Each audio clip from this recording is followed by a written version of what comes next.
We move to chapter 6 where we understand the modes of communication.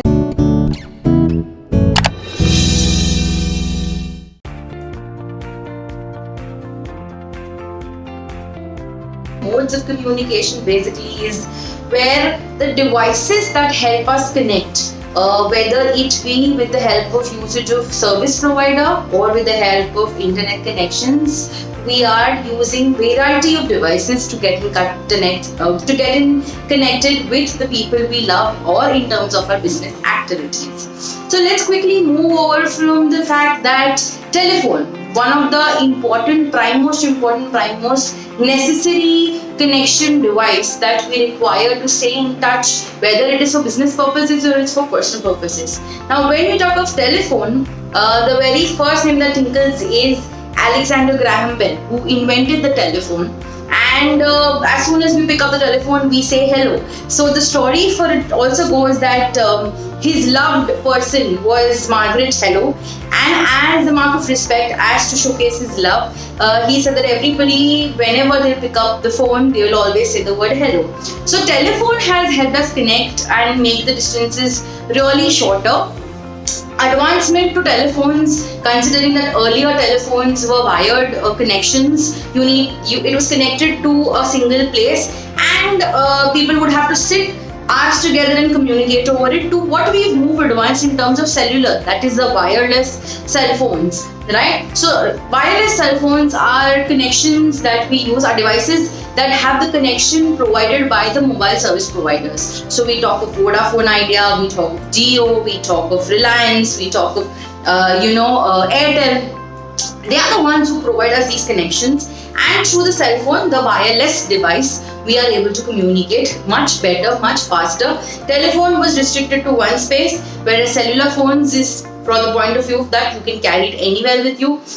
Within a certain country, the same kind of SIM services work. When you move to another country or when you're traveling to another country, you probably will just have to change your SIM card. And there are advancements in technology taking place such that they want to connect the global countries, or globally they want to connect everybody using a single SIM device.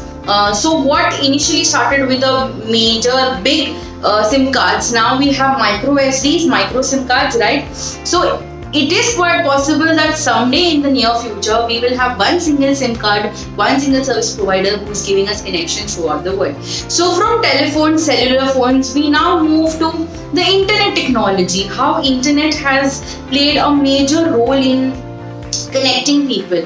And when we talk of internet, we can talk of the intra-connections, that is within an organization, using the LAN connections, or we talk of internet connections, that is the World Wide Web, where everybody is connected through each other using the services of the internet. And through internet, we can say the devices in a way that we use our email facilities. So when you talk of you talk of these Gmail, you talk of Hotmails, you talk of Outlook. In the intranet connections, we are connected through emails through the same. And through internet and connecting cell phone devices, we are also able to use services like WhatsApp, Facebook, Instagram, Twitter, LinkedIn to stay in touch, to keep updated with what's happening. And all these platforms have emerged as a space for connecting people for business purposes, for business deals, right? So telephones, cellular phones, internet. Then we also had something prior to the invention of internet, which was the facility of telegram. Now, what was telegram? Basically, telegram was an invention, or it was a way where short messages were communicated to the respective person in the precise format. So either you pick up a phone number, you call up the directory, pick up a number and tell them that please call urgent so and so, or congratulations, it's a baby boy, and they write it down the message and they deliver it to whomsoever it is necessary. So telegram has been kind of taken its space from the telephone, right? So telegram, then telephone, the internet connections. And when we talk of telephone, somewhere down the line we can also talk about facsimiles, right? So facsimiles, that is fax. the short form for which is automated Xerox machines, which have a landline connections and they have a paper rolling with them as well. So you can one point in time send whatever is necessary and fax it on a particular number. So they will get a print of whatever is necessary for them to know. Advancement in technology, advancement with internet connections taking place. We have video conferencing and satellite conferencing also. So video conferencing uses the tools of Skype, Google Meets, Facebook live parameters, where you are able to connect to people through the concept of internet and video. So you are able to see them also, you are able to hear them also.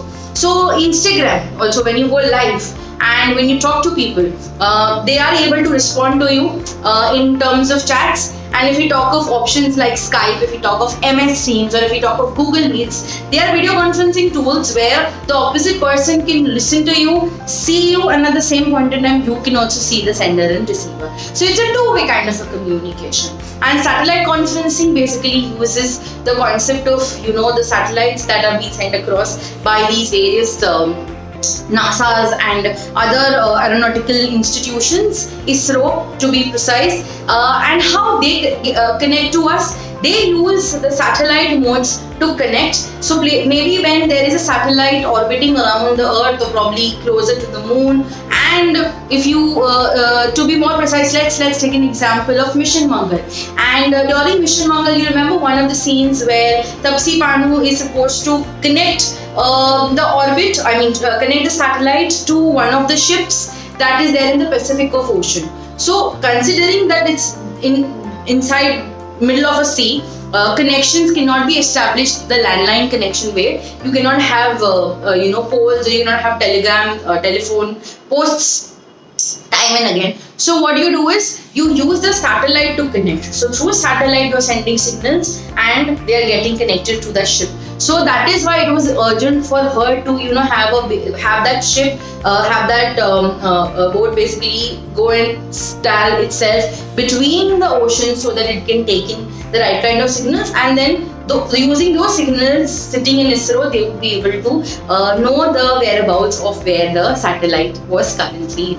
So with all of this, we understand that each of this device plays a role to communicate. If you talk of telephone, yes, telephone also is important in today's time because it helps for a non-face-to-face communication. Maybe places where internet still has not had a strong foothold over, or where connections are not very strong in terms of the internet, right? Internet services. You use the telephone to connect with your people. And places where internet establishes in urban cities, in urban areas, in pan cities, in metro cities, in mega cities, where internet connections are good enough, really strong in the parameter. We are moving to 5G, where we are talking about having connections a seamless way. So from places like these to places like internet connections is not possible. You would require these devices as modes of communication to help the communication process, to help the business sail through smoothly. With this, we finish off our chapter of modes of communication, chapter 6, and we overall finish module 1. Let's now move to module 2.